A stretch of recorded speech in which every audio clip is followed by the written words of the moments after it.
आप देख रहे हैं आज तक, आपके साथ हूं मैं नेहा बाथम। दिल्ली के पास नोएडा में एक बड़े और पॉश मॉल के पास कल देर रात चहल पहल थी, मगर आज सुबह उसी मॉल के पास हड़कंप मच गया। दरअसल 5 बोरों में बंद एक लड़की की लाश को किसी ने मॉल के पास फेंक दिया। जब बोरे खुले तो लड़की की लाश निकली और उस लाश पर 2 लोगों के नाम लिखे थे।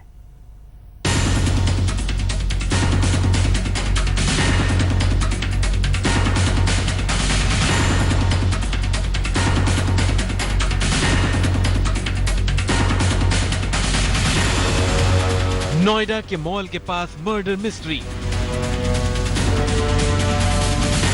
आंख खुलते ही लड़की की लाश से हड़कंप। लड़की के मेहंदी लगे हाथों पर किसका नाम? हत्या से पहले लड़की के मुंह पर कपड़ा ठूसा। मर्डर के बाद लड़की को जलाने की कोशिश। लड़की के सिर पर चोट के निशान कैसे आए? बुर्के वाली लड़की का कातिल कौन? बुर्के, 5 बोरे और मेहंदी में छिपी मर्डर मिस्ट्री। नोएडा के पास डीएलएफ मॉल में बोरे में बंद एक लड़की का शव मिलने की खबर आई। पुलिस ने मौके पर पहुंचकर जब बोरे को खोला तो मालूम हुआ कि न सिर्फ लड़की को धारदार हथियार से मारा गया, बल्कि उसे जलाने की भी कोशिश की गई। मगर अब तक सिर्फ लाश मिली है और बहुत थोड़े से सुराग हैं। लाश खुद अपने साथ हुई दरिंदगी की गवाही दे रही है। देखिए मॉल के पास मेहंदी वाली मर्डर मिस्ट्री।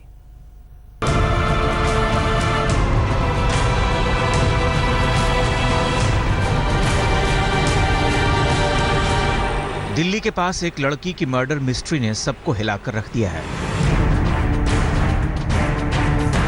कत्ल की ऐसी दास्तां सामने आई है जिसमें अब तक सिर्फ लाश मिली है, ना कातिल का कोई सुराग है और ना ही कत्ल की वजह का पता चला है।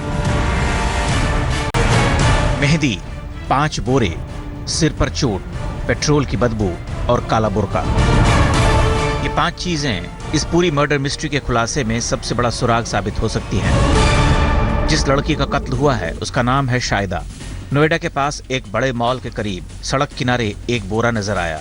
चश्मदीदों के मुताबिक सुबह करीब 6:30 बजे बोरे को देखा गया तो अंदर कुछ संदिग्ध चीज मालूम हुई। लोगों ने पुलिस को खबर दी।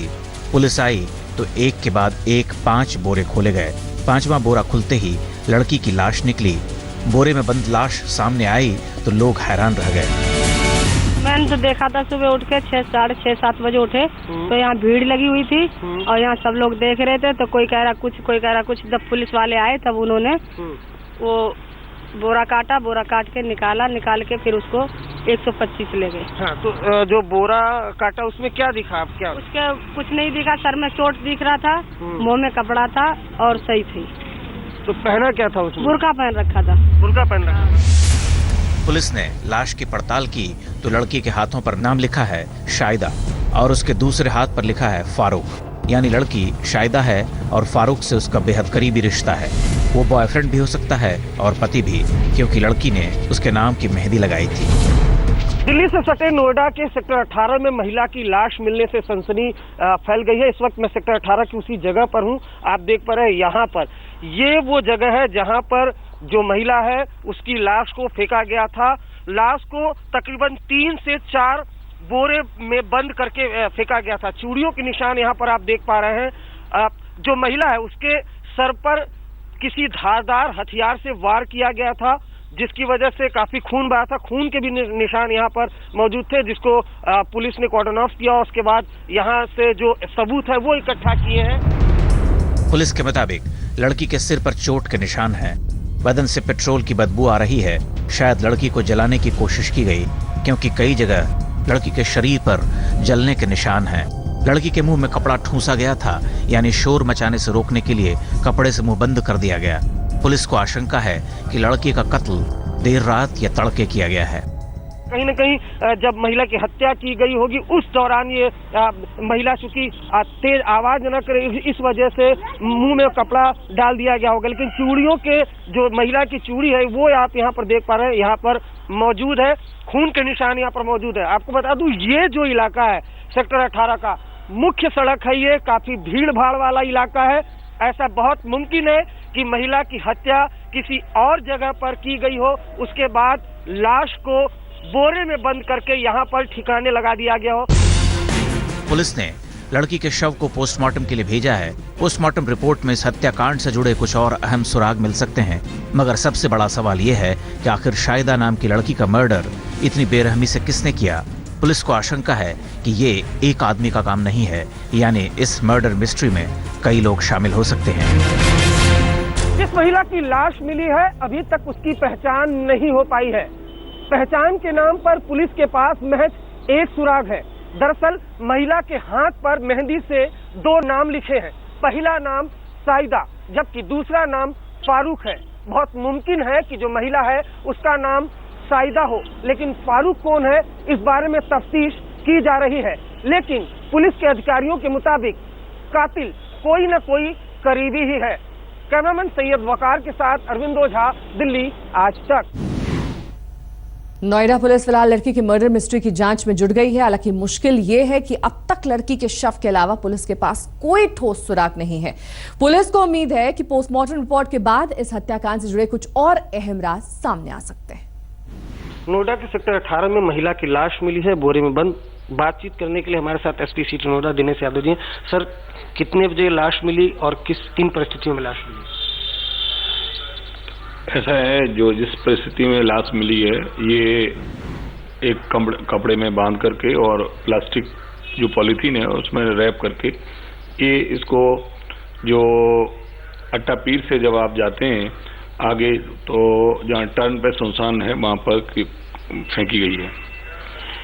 बॉडी के जो प्रथम दृष्टया हम लोगों ने जो एग्जामिनेशन किया है उसमें 2-3 चीजें प्रकाश में आई हैं। एक तो ये है उनके सर में एक घाव है और उनके मुंह में कपड़ा ठुसा हुआ था। तो उसके अलावा उस बॉडी को डिफेसमेंट करने का भी प्रयास किया गया है। रुख अब मुंबई का करेंगे, जहां के विलेपार्ले में घर से महिला डॉक्टर की संदिग्ध हालत में लाश मिलने से सनसनी फैल गई। आशंका ये जताई जा रही है कि रेप के बाद गला दबाकर महिला की हत्या की गई है। मृतक डॉक्टर के दोस्त और एक युवक को हिरासत में लेकर पुलिस पूछताछ कर रही है।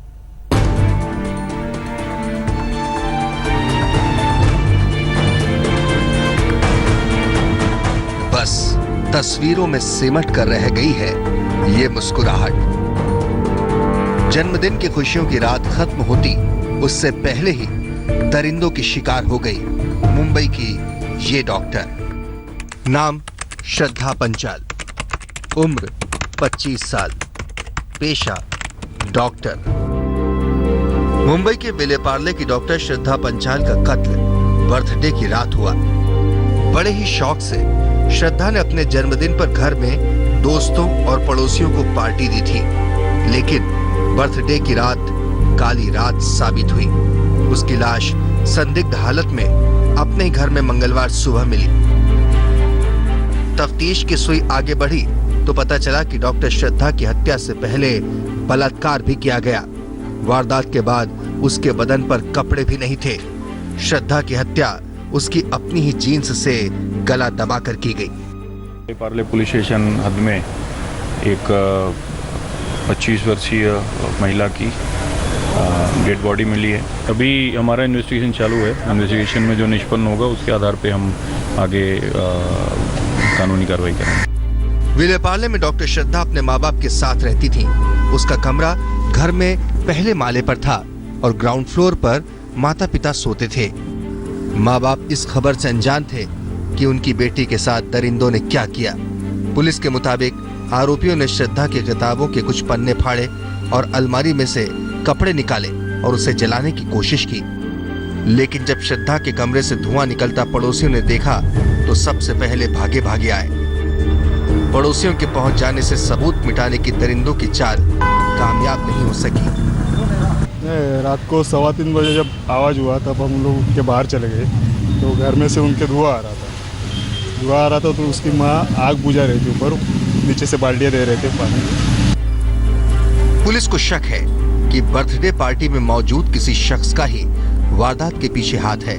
फिलहाल विले पार्ले पुलिस ने इस मामले में श्रद्धा के एक दोस्त और एक लड़के को हिरासत में लिया है, जिससे वो अपना भाई मानती थी। पुलिस बर्थडे पार्टी में मौजूद कुछ लोगों को हिरासत में लेकर पूछताछ कर रही है। सौरभ वक्तानिया, मुंबई, आज तक।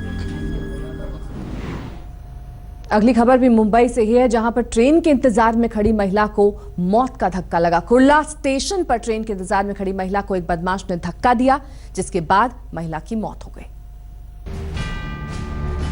मुंबई के कुर्ला स्टेशन की है ये तस्वीरें, जहां एक सेकंड में 2 जिंदगियां तबाह हो गईं। कोई कुछ समझ पाता इसके पहले प्लेटफॉर्म पर सबके साथ खड़ी महिला पटरियों पर जा पहुंची। मंगलवार रात 8 बजे हादसे की पहली खौफनाक हकीकत। सीसीटीवी की इन तस्वीरों को देखिए।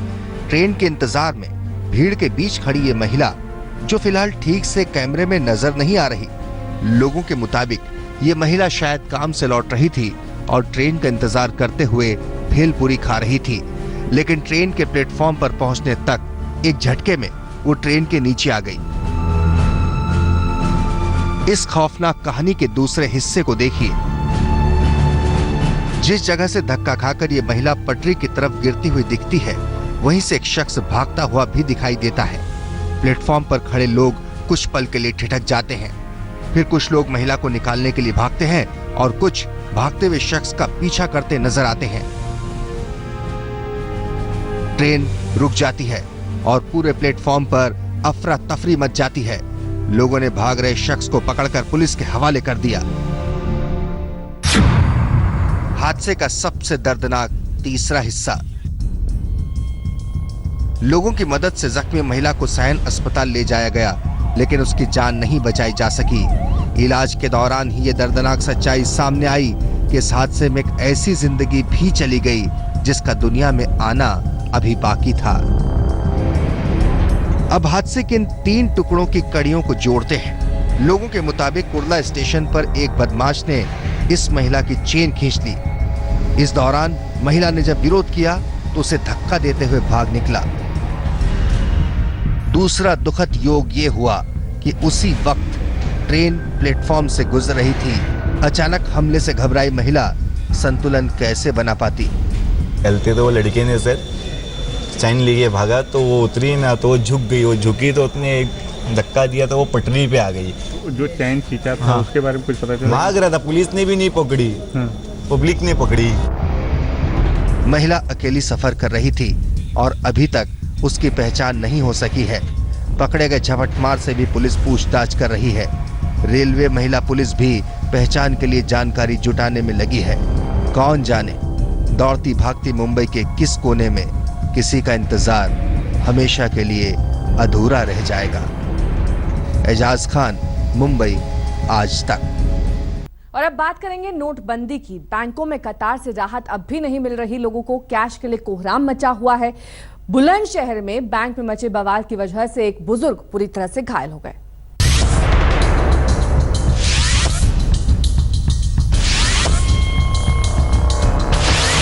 टूटे हुए शीशे और फर्श पर खून के निशान। कौन कह सकता है कि तस्वीरें किसी बैंक की हो सकती हैं? और यह भी कहां मालूम था कि कभी बैंक की लाइन में खड़े होने से आप सड़क हादसे जैसी घटनाओं का शिकार बन सकते हैं। पैरों में पट्टी बांधे ये बुजुर्ग बैंक से पैसे निकालने आए थे। यहाँ बैंक के बाहर नो कैश की नोटिस को देखकर लोगों का गुस्सा भड़का और शीशे के दरवाजे का टूटा हिस्सा पैरों पर आ गिरा। वो तो आधा बचा, वो लगा लिया। मुझे कुछ सुन्न सा लग रहा है पैर। हंगामे के बाद बैंक ने कैश देना शुरू किया। बैंक के पास टूटे शीशे और खून के निशान की सफाई की भी मोहलत नहीं थी। लोग फिर लाइन में खड़े थे और इस घटना के लिए बैंक को ही जिम्मेदार मान रहे थे। जब यहाँ पे कैश बांटने के लिए लाइन लगी हुई थी फिर भी उसके बाद यहाँ पर धक्का मुक्की होकर ये शीशा टूट गया। कैश होने के बावजूद नो कैश का बोर्ड लगा 5 तारीख का भी बोर्ड लगा हुआ। आरबीआई का दावा है कि नोटों की छपाई दनादन जारी है, कैश की दिक्कत नहीं। सरकार भी इस दावे के साथ है, लेकिन लोग क्या करें, पसीने के साथ खून बहाकर भी बैंक के बाहर खड़े हैं। मुकुल शर्मा, बुलंदशहर, आज तक। अभी के लिए बस इतना ही। देश और दुनिया की तमाम खबरों के लिए आप बने रहिए हमारे साथ, देखते रहिए आज तक।